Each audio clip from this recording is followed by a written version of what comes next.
ശനിയാഴ്ച ഉച്ചയ്ക്ക് മുൻപ് മുഴുവൻ ബന്ദികളെയും ഹമാസ് വിട്ടയച്ചില്ലെങ്കിൽ ഗസയിൽ വെടിനിർത്തൽ റദ്ദാക്കുമെന്ന് അമേരിക്കൻ പ്രസിഡന്റ് ഡൊണാൾഡ് ട്രംപ് പറഞ്ഞു.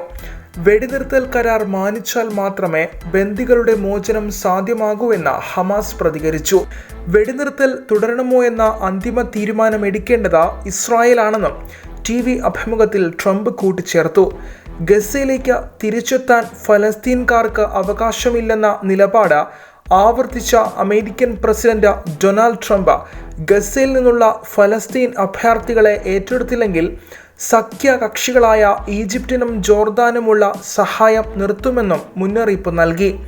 ജോർദാനിലെ അബ്ദുള്ള രാജാവ് ട്രംപുമായുള്ള കൂടിക്കാഴ്ചയ്ക്ക് വാഷിംഗ്ടണിൽ എത്തിയിട്ടുണ്ട്.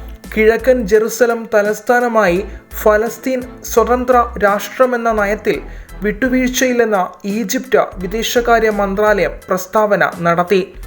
യുദ്ധം വീണ്ടും തുടങ്ങിയാൽ ഇസ്രായേലിന് എതിരായ ആക്രമണം വീണ്ടും തുടങ്ങുമെന്ന് യമനിലെ ഹൂത്തികൾ പറഞ്ഞു. വെടിനിർത്തൽ തുടരണമെന്നാവശ്യപ്പെട്ട ടെൽ അവീവിൽ ബന്ദികളുടെ കുടുംബാംഗങ്ങൾ പ്രകടനം നടത്തി. ഇസ്രായേൽ സൈന്യം ഗസ അതിർത്തിയിൽ സൈനിക നീക്കം തുടങ്ങിയിട്ടുണ്ട്.